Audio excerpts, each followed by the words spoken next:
pajatu lero ndi pa 12 February 2026 ndeko amene tachita chidwi ndi zimene zikulembedwa m'masamba mchezomo komanso amene tili ndi memory makamaka pa nkhani yokhuzana ndi aleti Dr. Saulos Chilima paja tsiku limene la pa 12 February ndi limene anabadwa. Nawo chimene chimachitika ndi chonena kuti munthu tikakhala kuti tili ndi moyo pa tsiku lomwe tinabadwa timakhala ndi kuti anthu tikusangalala kukumbukira ndithu kuti tinabadwa tsiku kuti ndipo takwanisa chaka china tili ndi moyo. Koma kwa anthu amene anamwalira achibale awo ngati ali ndi memory ya tsiku limene munthu anamwalirayo anabadwa kumakhalatu kukumbukira kuti akuti malemu akuti anabadwa tsiku lakuti that is ngati ali ndi chidwi. Koma noto kumbali ya malemu a Dr. Saulos Chilima kwa akazi awo achibale awo anzawo komanso amene timawakonda a Dr. Saulos Chilima tsiku limeneli limatikumbutsa makamakatu za imfa yawo yowawa imene inabwera potsatira ngozi ya ndege imene inachitika pa 10 June chaka cha 2024 paja iwo anamwalira limodzi ndi anthu ena 8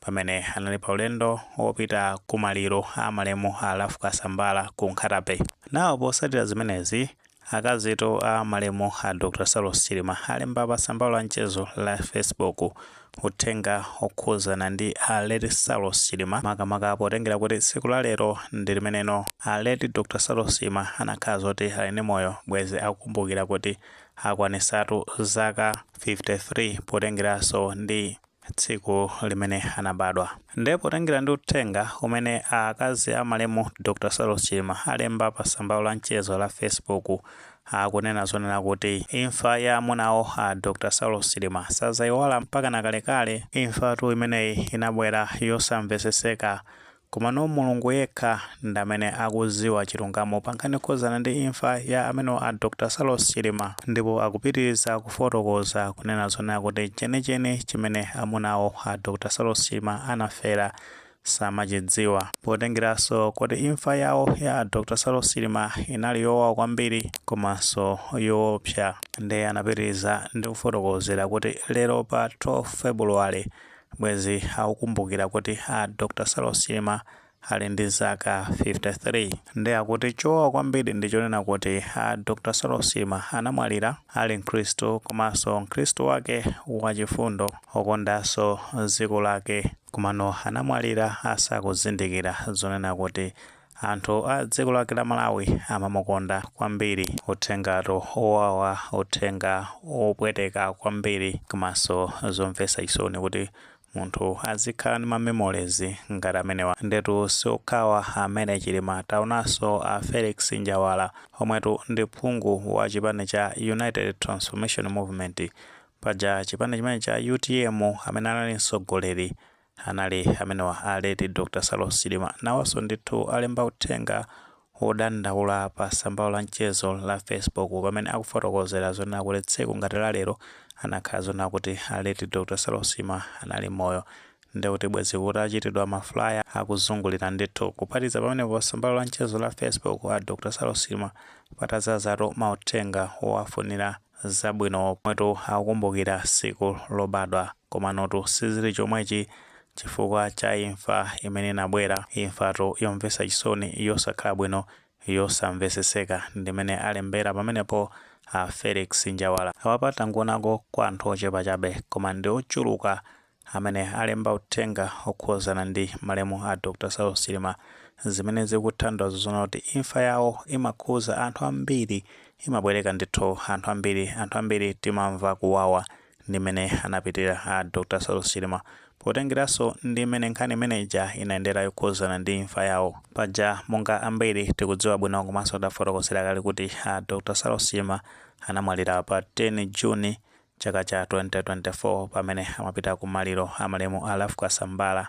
Anamwalira limodzi ndi anthu ena 8 amene anali nawo pa ulendo umene uja ku Chikangawa. Ndipo potsatira zimenezi paja ambiri amaonera kuti samakhutira ndi imene nkhani yake imayendera zimene zinapangisa kuti ulamuliro umene unali ku nthawi imeneja wa chipani cha Malawi Congress Party uitanise inquiry. Ndipo paja mu nthawi imeneja anazalamula kuti amene anakonza ndege imene inapha a Saulos Chilima akaswira ku Germany abwere kuzachita kafukufuku okhoza ndi ndege imeneyo kuti kodi chimene chinachitisa ndi chani kuti ndege imeneyo ichite ngozi. Ndipo paja kunali nkhani zambiri zokhoza ndi black box, kunayankhulidwa zambiri mmene zimakhalira, ambiri timazitsata bwino makamakaso akuluakulu a boma mu nthawi imeneja, nduna ngati akonkuyu komanso a nthambi zachitetezo mu nthawi imeneja amene amasogolera ngati a Valentino Phiri pa zimene ankayankhula nthawi imeneja. Tate ntoneko zimene anayankhula a Valentino Phiri mu nthawi imeneja, kenako tipiteni nkhani.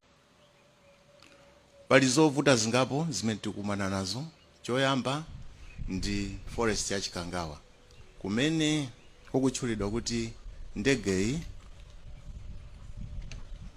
ikhoza kukhala kuti inagwera, kukuoneka kuti kulibe anthu, ndiye ndi kunkhalango yoti ndikovuta kuyenda, komanso kukuoneka kuti nkhalango ndiyokhwitima.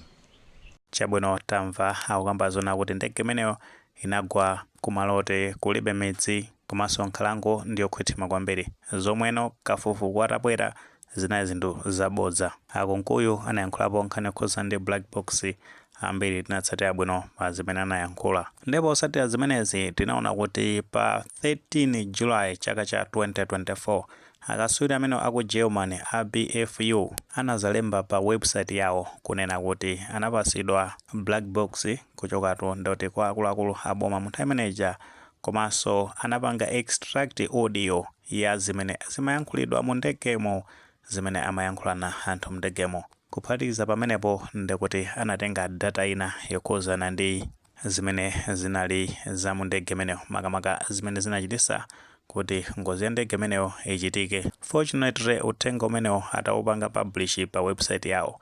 Maiko ena, nyumba zofalisa uthenga kumeneko ngati ku China, ku South Africa, anapangaso koti zimene analemba a BFU kuti anapanga extract audio ndi zina kuchokera mu black box imeneyo. Kuchoka pamenepo panali pa 13 August chaka cha 2024 amenewa a BFU anabwera ndi interim report yokhuzana ndi ngozi ya ndege imeneja ija inkaloza chala kuti ngozi ya ndege imeneyo inachitika chifukwa cha nyengo ndi zina zotero. Ndi report imeneja paja litatuluka kunali pressure kwambiri, anthu ambiri amaoneka kusakondwa ndi meneso nkhani zake zimayendera. Ambiri ndithu amaona kuti panali foul play imene inachitika nkhani yokhuza ndi ngozi ya ndege imene.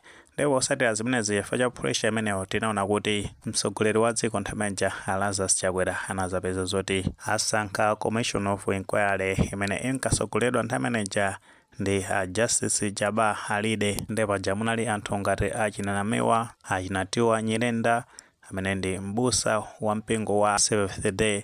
Munali anthu ochuluka ambali ya chipembedzo komanso mbali zosiyanasiyana. Tinaona amene zinakhalira ena mapeza kuti apanga withdraw ponena zonena kuti imene imayendera process ya inquiry imeneyo zinthu zina ndi zina sizimayenda bwino. Tinaona nkhani zake imene zimakhalira. Anamiwa anapanga puwauti, atiwa Nyirenda nawonso for his integrity anapeza zoti apangaso puwauti zimene zinaonesa kuti Commission of Inquiry imeneyo pena ndithu zinthu zina sizimayenda bwino. Itatuluka anthube sanali okhutira ndi zimenezi zimene zinapangisa zonena kuti akatswiri aja a BFU aku Germany abwereso ndi ripoti lawo lomaliza lokhuzana ndi ngozi ya ndege imeneja. Ndipo tengera ndi mmene nkhani zake zimayendera, anthu ankayembekezera zonena kuti akamatulusa ripoti imenelo apangaso atachi maaudios amene amayankhulidwa mu ndege imeneyo, potengera ndi mmene anayankhulira a BFU pa website yawo. Komano ambiri anali ozizimuka poona kuti ripoti imene mabwera sizinafotokoze zokhuzana ndi maaudio amenewo. Malo mwake anangopeza olakwa anthambi ya MDF makamaka ponena kuti ndege imeneyo zipangizo zina ngati emergency locator transmitter kapena kuti ELT zinali zoti zinafa zaka 20 zapitazo. Kuphatikiza pamenepo anthambi ya zona za nyengo sanapereke uphungu wolondola okhuzana ndi mmene nyengo inalili kumeneko kunzuzu, of which ntona kuti malipoti amene atatuluka paja inatuluka pa 30 June chaka cha 2025. Palibe china chiyonse chimene chinachitika makamaka zokhuzana ndi kuti anthu amene anali involved kuti sanagwire bwino ntchito zawo ngati anthambi imene za MDF komanso kumbali ya Meteorological Service palibe amene anakumana ndi chilango china chilichonse kuchokera ku ulamuliro umene unali kunthamenya wa chipani cha Malawi Congress Party, zomwenso zimapereka mafunso ochuluka kwambiri. Kuphatikiza pamenepo nkhani yonena kuti audio imeneyo sinapezeke mu ripoti zimeneno anthu ankapanga male kunena zonena kuti ulendo umene a Dr. Lazarus Chakwera anazapita ku Germany paja anazapita pa 18 kathera pa 22 August chaka cha 2024 chilipo china chake chimene anachita kumeneko, makamaka kuti nkutheka anapanga bribe anthu amene ankapanga kafukufuku ameneyo paja ndi ulendo uja anazadusira ku Vatican. Tinaona ndithu kuti Achakwera apita kumeneko kuja amakakwera njinga, ndiyo komazaona kudandaula kumeneko kumazakhala pasino kulingalira bwinobwino kuti ndi chani chabwino chimene chinapezeka mu ulamuliro wa chipani cha Malawi Congress Party chifukwa kuti kutsogolera dziko zambiri zinali mavuto okhaokha. Ndalama ndi zimene akumachita kuvomereza a Jesse Kabwera kuti anakhala akuba mabilions mu nthawi imeneja, njala, mafuta galimoto kusowa, zambirimbiri zinali ziliko mu ulamuliro umene uja. Kuchoka pamenepo ndikuti kupha anthu amene athandizira kuti alowe mboma ndikuti ndi zimene tikuziona pazi. So zinthu zonsezo akazipanga male anthu zimapereka ndithu mafunso. Ndi chifukwa chake tikuona mayi Madam Mary Chilima akumalemba uthenga ngati umene wakuphatikizapo a Felix Njaula ndiso khaoto ndi ambiri amene amafuna ataziwa chilungamo pa nkhani yokhuzana ndi ngozi ya ndege imene. Ndi kumbali ya boma paja tikatsata bwinobwino ulamuliro umene ulipo padakali panopa nkhani yokhuzana ndi ngozi ya ndege imene inayendera. Tikakutenganiso mbuyo pang'ono panali pa 5 Novemba chaka cha 2025 ku Parliament Patricia Kaliati omwetu ndi phungu wa chipani cha United Transformation Movement anazabweretsa nkhani imeneyi kuwuzatu unduna wa Homeland Security kuti no ngati nkotheka atachitanso fresh inquiry. In Malawi, the Right Honorable Speaker, we lost a number of prominent people, which pains me. This is supposed to be looked into it. And as I congratulate you, the Minister of Homeland, please take use of this, that we need not to lose the human resource in that way, how we've been losing people here, very prominent people, especially that of Chikangawa, whereby the plane was asked to take leave when there was no fuel. Whatever we are getting from the social media, whether it's true or not, it pains us. Please take note that we've got to have the inquiry, whether the inquiry was done, but we are looking forward for a fresh inquiry on this, that why is it that we lose a very prominent person? We lost a very prominent person, and this is supposed to be taken note. Chifukwa ma inquiries amene anachitika mbuyomo anali oti osadalirika, ndipo jankani nazo nena kuti ngakhale a chipani cha Democratic Progressive Party anali oti anali ma issues ndi aleti Dr. Salos Chilima mene anasiyanana kumano sanafike point yofuna kuchosa moyo wa a Dr. Salos Chilima. Ndi zimenezo atawathandizira kuti kuchitike fresh inquiry, of which tinaona kuti Noah Nkaka omwetu ndi mmodzi mwa aphungu wa chipani cha Malawi Congress Party pa 8 Novemba 2025 ku Parliament kumeneko anazagwirizana ndi mfundo imene anayankhula Patricia Kaliati ponena kuti a chipani cha Democratic Progressive Party mbuyomo mu nyengo ya kampeni ankatsutsa malipoti amene a chipani cha MCP anapanga okhuzana ndi kafukufuku wa ndege. Ndi amalembekisa a chipani chimene cha DPP kuti apange kafukufuku watsopano ndi cholinga choti aleke kugwirana ufiti pa nkhani yokhuzana ndi ngozi ya ndege imeneja. Posatira zimenezi tinaona kuti anduna a zachilungamo a Charles Muhango panali pa 11 Novemba 2025 anazafotokoza ku Parliament kuti alandira malipoti amene anayitanisa okhuzana ndi kafukufuku wa ndege amene anachitidwa mbuyomu ndi anzawo a chipani cha Malawi Congress Party. Makafukufuku onse awiri ndi akhala akupanga scrutinize aone kuti kodi chisogolo chokhuzana ndi nkhani imene chikha chikuyenda motani. Posatira zimenezi tinaona kuti 20 Novemba 2025 ndi pamene a Charles Muhango analengeza ku Parliament kuti amaliza kupanga review malipoti okhuzana ndi kafukufuku wa ndege imeneyo, ndi afotokozera mtundu wa Malawi chitsogolo chokhuzana ndi nkhani imeneyi. Kuphatikiza panepo ndi kuti auza mtsogoleri wa dziko amene angapereke direction yokhuzana ndi ngozi ya ndege imeneyo kuti kukhale fresh inquiry kapena kukhala kukuchitika zotani kafukufuku amene anachitidwa ndi makosana a chipani cha Malawi Congress Party anali wolondola, panalibe foul play imene inachitika, ndiye kuchoka pamenepo kunakhala kuli kwaiti, panalibe direction ina iliyonse imene inabwera kuchokeratu kumbali ya boma. Komano ngati timatsatira bwinobwino, panali pa 25 December chaka chimene cha 2025 tinaona kuti Norman Chisale kuphatikizapo mwana wa mtsogoleri wa dziko atadikira Munthalika anali ndi zochitika kumaula, nde kumene kuja Norman Chisale anazayankhula zonena kuti mwezi wa Januwale chakumayambiriro kukhalano kuchikangawa kukupiridwa ndi cholinga kuti akaonenso ziwiri zitatu. Mukakumbukira bwinobwino ndi muja ankauza akaidi kumeneko kuti akhala akulandira alendoto osiyanasiyana. Komano sitinaone kuti kodi kuchikangawa kunapiridwa kapena sikunapiridwe, kunakhala kuli chete kumbali ya kubomako mwina amazichita mwakachetechete sanafune kulengeza ku mtundu wa Malawi. Komano pa Facebook pali page inake imene imadziwika zonena kuti Norman Chisale anazalembanso pamenepo mwezi umenewu wa Januwale chaka chimene cha 2026 pamene ankakamba zonena kuti yokha ya ndege anazangwika post imeneyo. Iweyo ndi anyamatako muzafotokoza bwinobwino zimeneno anthu ankayipanga lifa kuti ndi Dr. Lazarus Chakwera paja munthu amene inkachitika ngozi ya ndege imeneyo kunali Dr. Lazarus Chakwera amene anali mtsogoleri wa dziko, ndipo paja munthu ameneyo ndi pamene kunalinso nkhani yokhuzana ndi kudandaula kumene ku chipani cha Malawi Congress Party ankadandaula nthawi imeneyi kuti akuluakulu angomangidwa mosatsata malamulo. Nditinaona zoti Dr. Lazarus Chakwera ankazayankhula zona kuti ayankhula ndi mtsogoleri wa dziko apita Munthalika kuwafotokozera pa zimene zikuchitika. Muja tinazaona kuti apita Munthalika anazanena kuti anthu amene ngati anaphwanya malamulo akuyenera kukumana ndi lamulo. So munthu ameneyo ndi pameneno tinkaona zona kuti pa page imeneyo ankalemba uthenga umeneyo kuti iyokha iyi kaukasoma kuti koma mukalaonayo ndithu. So zinthu zonsezi ndi mabadens ambiri amene timaona kuti kuchitika. Anamiwaso posachitapa anazabweranso ndi nkhani zawo press briefing ija.